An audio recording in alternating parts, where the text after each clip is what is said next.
Hello, magandang hapon po sa lahat. Magandang araw ng linggo. Today is a beautiful Sunday, hindi mainit, makulimlim ang panahon. Ang ibig sabihin ay dapat masaya ang lahat, no? Oras ng pamamasyal at sa simbahan muna ang tungo.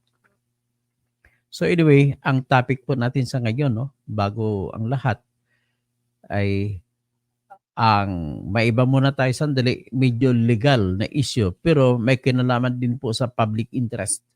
Ito po may kinalaman sa mga pagserbisyo sa bayan na although nakatutok lamang sa city ng Coronadal sa South Cotabato, ito ay malamang nangyayari rin po sa iba't ibang syudad o probinsya o lungsod ng o bayan ng Pilipinas kahit siyang parte.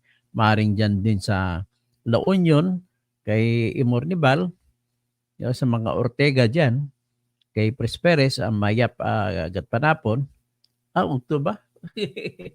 Alauna. Minda Perez, Mayap Ugto, Blessed Sunday sa aming butihing Peter Senator, Sam Daniel, Nerfe Estipona, Juquino, Sunday morning. Alberto Liarlista, good afternoon po, Itud. So, magandang hapon sa lahat, no? Maruha Ramon, Marilo Fabian.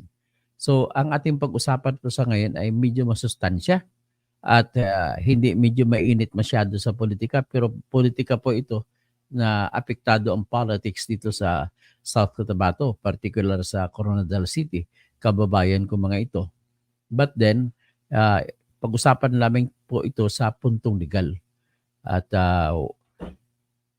although ang apektado dito, kamag-anak ko, yung kanyang misis, pero wala tayong magagawa, ito lamang po ay bagong development na hindi natin pwedeng tanggihan sapagkat po for the first time na nangyari sa Supreme Court ng Pilipinas na tinanggap sa plenaryo ng Supreme Court o en banc na Supreme Court na ang lahat ng divisions, lahat ng mga justices ng Supreme Court ang titingin sa kasong ito. Napakahalaga ng kasong ito. Kung tatawagin mo ay historic ito. Ito ay pangkasaysayan na kaso. So magandang hapon, Cristeto Dayaday, Katunaw, Zenny Tesner, Emily Romero sa Taganabutas, kay Jimpoy Baltasar, Rogelio Topado, Jenny Napalyatan, magandang hapon. So anyway, ito po. Ang batas sa Pilipinas patungkol po sa pagiging mayor, pagiging gobernador, vice governor, vice mayor, pagiging konsihal, pagiging bukales o board members, at pagiging kapitan o kagawad sa barangay ay binabawalang kumandidato o umupo ang isang tao na kung sasabihin sa tawag ay nasintensyahan sa isang offense, kung tawagin, quote-unquote, na may moral turpitude. Ano ba ang moral turpitude? Ibig sabihin ng moral turpitude po ay masamang kaugalian na ipinakita. At dahil masama ugali mo, yan po ay tinutukoy na kaugalian mo na hindi na maaalis sa iyong katawan. Kumbaga malalim na yan. Kaya kailangan hindi ka pwede pumwesto sa opisina ng pamahalaan kasi magbibigay ka lamang ng kasiraan sa iyong opisina o buong bayan mismo o buong lalawigan. Ang point in case natin ay ang isang kaso na nagsimula sa petition for quo warranto. Ang ibig po sabihin ng petition for quo warranto ay petition na para hinihingi sa korte o kung saan man na tanggalin o alisin sa pwesto ang isang nakaupo sapagkat po disqualified siya from the start. Hindi siya pwedeng umupo. So, ang kasong ito ay nagsimula pa noong 2020. 2020, sinampa ito. Admittedly, dating abogado ako, ako'y sinampa ko ito. sa RTC ng Coronadal, Branch 42. At nanalo ako at inutusan ng RTC Coronadal si Mayor Eliordo Ocero Ojena na umalis sa pwesto sapagkat po ay siya ay nasuspende ng Supreme Court sa kanyang pagiging abogado ng 2 taon. At tinanggal siya sa opisina ng Notary Public at binawalan na siya forever na magnonotaryo. Yan ang parusa ng Supreme Court. So, ano ang naging kasalanan niya?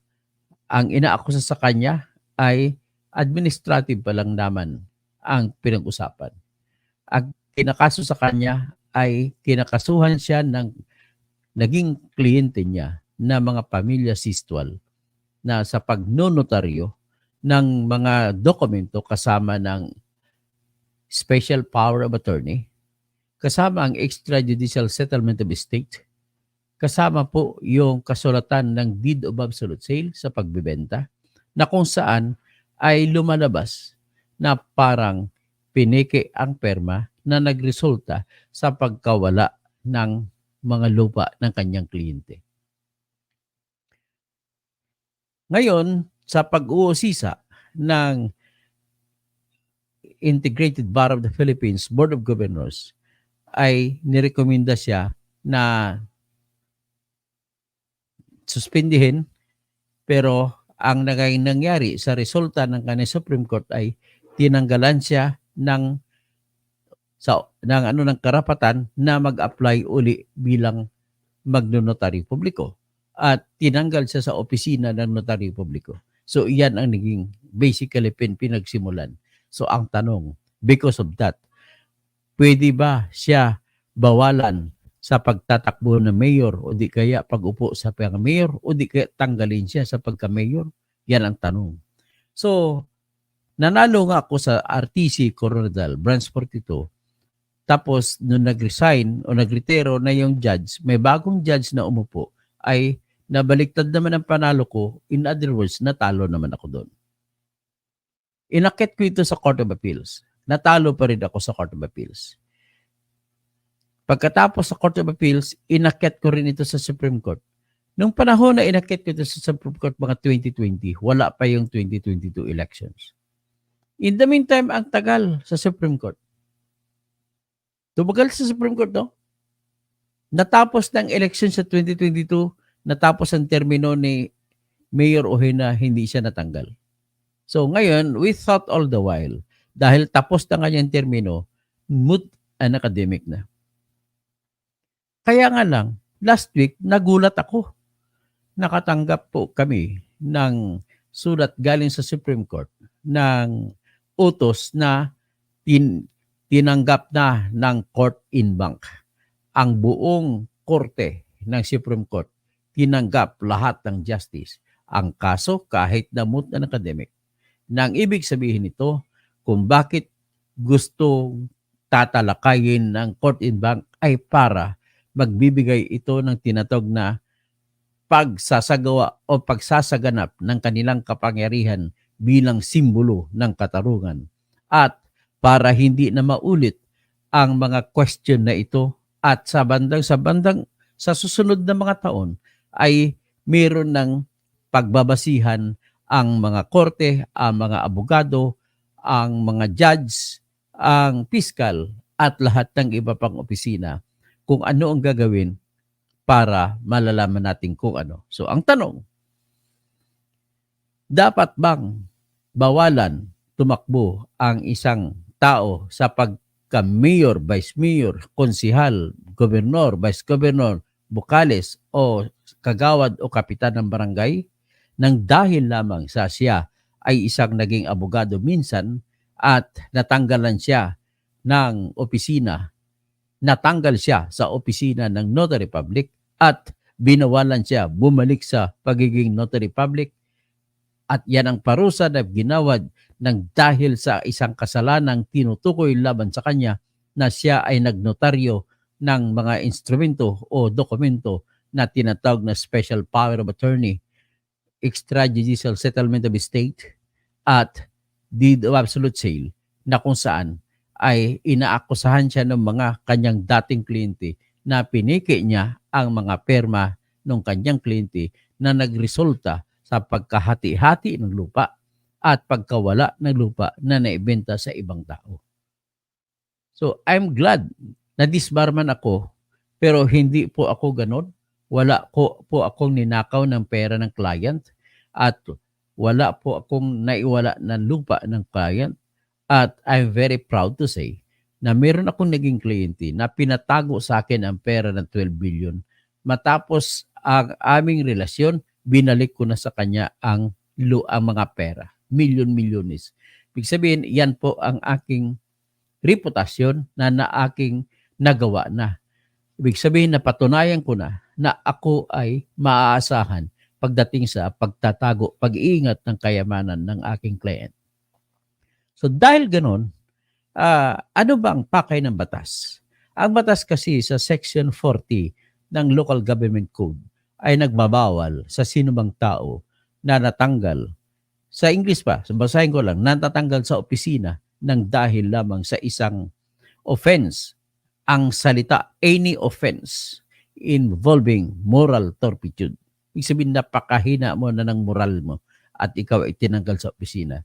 So, nang sinampa namin ito, ay ang argumento ko dito, hindi nagtutukoy ang local government code na batas kung ang offense ba na ito ay krimen.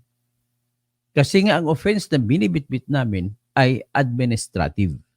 Nang ibig sabihin ng administrative ay para tanggalin ka, kaya ka administrative dahil apektado lamang siya sa kanyang trabaho bilang notaryo publiko. So kung ganun, pwede bang gagawin ng korte na bawalan siya, tanggalin siya sa pwesto? Sapagkat ang pagkaintindi ng korte, pag nagsalita ka ng salitang offense, yan lamang ay nagtutukoy sa criminal offense. Ang aking argumento dito dati ay pag-offense, kapag hindi nagsasabi ang batas kung anong klaseng offense, wala kang kapangyarihan magtutukoy kung anong klaseng offense. Tinatawag namin yan sa legal term na when the law does not distinguish, the court is not authorized to distinguish. Ganun po yun. So, ibig sabihin, hindi ka pwede sabihin na tanging criminal offense lang yan. Wala eh. So, basahin kong eksaktong salita ng Section 40. Those who are sentenced by final judgment for an offense involving moral turpitude. Yan sinasabi. For an offense. So, walang sinasabi criminal offense. Karugtong yan, may isa na namang binanggit, or for an offense punishable with imprisonment of 1 to 2 years. And the person concerned has served sentence and the disqualification shall take effect within 2 years from the time of the end of the service of the sentence. So, ibig sabihin, sa argumento namin, sa argumento ko, ang offense kasama ang administrative offense. Ngayon, titingnan mo ang kaso, administrative nga, disbarment case. At siya ay sinintensya ng suspension ng 2 taon. At binawalan habang buhay na magnotaryo. Tinanggal siya sa opisina ng notary public. So, yan ba yan ay sapat na dahilan para siya tanggalin? Tapos, sa letter B pa ng Section 40, may sinasabi pa, those removed from office as a result of an administrative case. Ngayon, there is no question na yung disbarment case ay administrative case. At dahil tinanggal siya sa pagkanotaryo publiko, yan ay administrative case. So, ibig sabihin, eksakto na nahulog sa salita o lingwahe ng batas na nagsasabi sa Section 40, Paragraph B, those removed from office as a result of an administrative case. So, nevertheless, bago ito, wala pang desisyon ng Supreme Court sa bagay na ito. So kaya nanalo ako sa unang salbo, nag-utos ang korte ng RTC Coronadal, Judge Branch 42, na alisin si Mayor Ojeda. Pero hindi siya inalis at hindi rin siya umalis sapagkat po may karapatan naman siya umapila. May karapatan din siya magsampa ng motion for reconsideration at ginawa nga niya. So ang nangyari ay ginawa niya ng motion for reconsideration siya at nanalo naman siya. So ang ginawa naman namin, ginawa ko ay nagsampa ako ng notice of appeal o umapil ako sa Court of Appeals. So pagkatapos doon, natalo ako sa Court of Appeals, inakit ko sa Supreme Court. I thought all the while, kasi 2020 pa ito eh. Wala na yun. Wala na yun, nakalimutan ko na ito. Natanggal na nga ako eh, na-disbarred na nga ako eh. Pagiging abogado, nawala na ito, hindi ko na inisip na ganito. So ngayon, kung ganon, ang tanong, ay patuloy pa rin tanong, pero ang tanong ko, bakit parang natuwa ako? Kasi ganito, biro mo akalain mo last week, natanggap ko yung utos ng Supreme Court na uriratin nila ang kaso, tinanggap na ng Supreme Court en banc. At for the first time na mangyayari, kung ano ba na magiging desisyon ng Supreme Court, hindi ko sinasabi na tama ako, pero sinasabi ko lamang na malamang tama ako. At hindi ko naman kayang implementsyahan ang Supreme Court sapagkat matatalino yung mga tao dyan, matatalino yung mga justice dyan. So, pero ina-expect ko na yung argumento ko na dahil offense ay hindi nagsasabi ng criminal offense, sakop ang administrative offense. Ang administrative offense niya ay hindi kakaiba, kundi may patungkol sa pagkawala ng kayamanan ng kanyang naging kliyente. In other words, pwede mo sabihin corrupt. So, involving moral turpitude. Ganun lang kasimple. Ngayon, pwede mo naman sabihin those removed from office. Hindi naman sinasabi ko anong office. Office of the Notary Public is a public office as a result of the administrative case. So, ganun po yan ang aking pinipresenta sa inyo. So, that is just a legal matter, something that to think about, something that is for the mind, for an intellectual to ponder and to wait. Kasi ito magiging jurisprudence ito. For the first time ever naman magkakaroon ng ganitong klaseng ano. So, nevertheless, magkaibigan naman kami ngayon ni Mayor Ojeda at ang asawa niya ay kamag-anak ko, katalo niya din ang asawa niya. So, pasalamat pa nga ako sa kanya kasi nung nagkasakit ang tatay ko sa ospital, hindi naman namin alam na nagkasakit din siya. Magkatabi sila ng kwarto, pinadalhan niya ang tatay ko ng 3,000.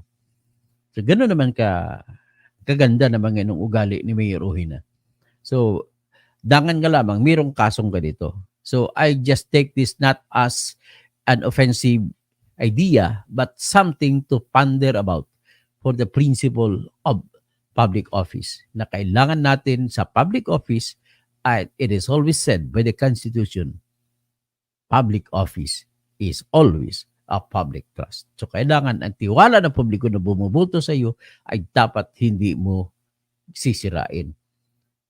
Ngayon, kung ang isang politiko ay nahalal kagaya kay Alice Go, parang niloko niya ang tiwala ng mga botante ng Bamban dahil pinaniwala niya sa kanila na siya ay Pilipino, yung pala ay Chinese. So, ganun po yung pagkakasira ng tinatawag na tiwala. So, nevertheless, dyan na muna ang topic natin. It is not so heavy. Para lang sa akin, may resibo lang ako. Ipakita ko lamang po siguro ang kaso na kung saan nagsimula yung kaso ni Mayor Ojeda.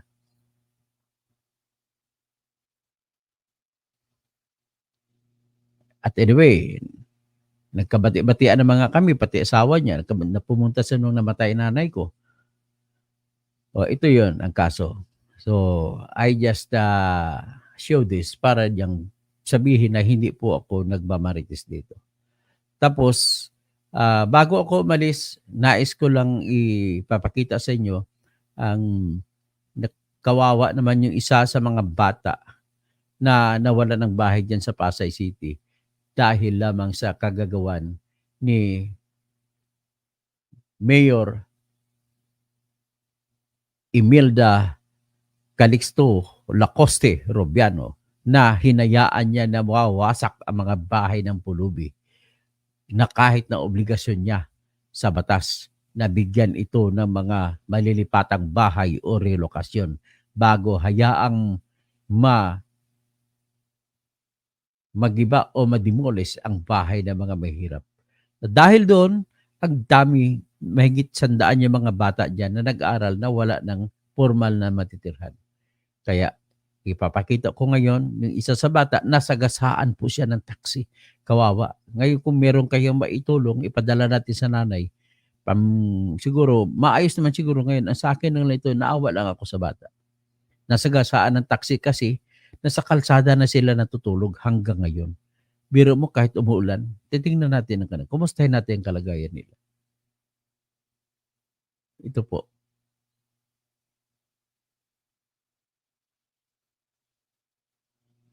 Ito, pakinggan nyo. Ay, attorney, ito po yung natrasan ba ng taxi? Nadaanan Nadaanan po siya ng taxi yung anak po ni Andak. Kilala niya na si Andak eh. Ayun po, kawawa po yung baby. Nadaanan po. Malnourished pang bata. bukol sa ulo. Ay. Yun po, attorney. Ayan, anak po ni Andak at asawa ni Andak, attorney. Nako. So anyway, yan po ang isa sa mga bata. Lahat po sila ay ganun din ang problema, no? Kung saan-saan sila natutulog. So kumustahin na lamang natin sila, ipagdasal na lang natin. That's the best that we can help them. Anyway, hahanap po ako ng paraan na para mapadalhan man lang ng GCash kung paano. Na pambili man lang Band-Aid o kung ano, pangpakain, pagpainom sa gatas. Kahit beer brand lang, pwede na siguro yan. Okay? So hanggang dyan na muna tayo sa ngayon. At maraming salamat po sa lahat. At ako ay nagsha-shoutout sa inyo. Toti Villaflor, watching from Binangunan, Rizal, Attorney Kausing. Nene Orca, mabuhay Senator Toto Kausing. Jojo Diestro, blessed Sunday afternoon po, Attorney Engineer Toto Kausing. Alberto Realista, maraming senador ngayon na walang kwenta. Pero si Senator Risa Hontiveros, iboto ko yan. Hindi naman po tatakbo si Risa ngayon. Sa 2028 pa po siya tatakbo. Kasi senador pa rin siya. Hindi pa tapos yung kanyang pagiging senador sa 2025. So maraming salamat, Alberto. Jovita Caro Carlon, Senator Toto Kausing, Bunyog Party List, Attorney Enzo Ric, 2025, mabuhay po kayo. Okay, Fidencio Bertulfo, good Sunday. Desmond Laksamana, Ferdinand San Juan, blessed Sunday po, Attorney Engineer Dr. Senator Toto Bunyog Kausing, 2025, mabuhay po kayo. Ibang Jelina Denila, good morning po. Watching from Frankfurt po, live. Frankfurt, Germany. Tapos Wonder Mike, Kasin Kausing, buong pamilya ko ay buto ka namin. Salamat po, Wonder Mike. Alberto Realista, palitan mo, attorney, mga senador na walang kwenta para mabago naman ang takbo ng buhay ng Pilipinas. Kasi kung yung dati pa rin ang mananalo sa 2025, sawang-sawa na kami sa mga senador ngayon. Roldan Rodriguez, maayong udto, Migo, Attorney Engineer Toto Kausing, kapamati kami diri sa Negros, ay salamat gid sa Negros Occidental. Maximo Dakaya, like number 55, Dan, hello and good Sunday afternoon, Sir Toto, everyone from Melbourne, Australia. Wonder Mike, Alberto Realista, Emmanuel Chan, sana maging resource person para mailabas ang tunay na pagkatao ni Swal Mayor na involved sa Pugo sa Bamban. Maria Victoria, watching both Senate and Congress committee inquiries, but watching your YouTube gives me more and better understanding of what is the real situation in our government. I will vote for you for Senator Toto Kausing. Salamat po, Maria Victoria. JD Addaven, hello po, Engineer Toto Kausing. Mabuhay po, Senator. Apolinario Torres, good afternoon, Katoto. Kayo ang number 1 sa akin pagkasenador. Salamat po. Habita Caro Caron, Raul Silido, Maro Robon, Alex Ulin, Aracila Miyamoto, Blessed Sunday. Joel Sambahon, tapos Mike Salazar, Frederick Iloro, Corazon Tibel, Emmanuel Chan, Francisco Antonio Mabunga, Jemina Palyatan, Reacts, Rogelio Tapado, Emily Romero, Zenet Esner, Cristita Dayuday Catunaw, Maria Ruben Marilo Fabian Presperes, Minagahi San Daniel, Nerpi Estipona Yukino, si Itud Presperes. Maraming salamat po sa lahat sa pakikinig at hanggang dyan naman tayo. Sa Permansi, na-late kayo. Rulo Salis, sa Permansi, Saldi, Marurong, Manong Riban Charel, was Jose Apilas. Okay. Leo Dicano, sino pa? Dali Jimenez, si Papa Will Lumagi Sarita, Mary Ellen Mendoza. Hello po, Dr. Toto. Sana mga tapat o righteous ang mga magsilbi sa mga agencies ng gobyerno natin. Orlan Sabay, Apolonio Cristobal, Maayo, Manong Ribbon Channel, Kapsat. Kay Nene Oka, Jojo Diestro, magandang hapon po sa lahat. Hanggang dyan na muna tayo.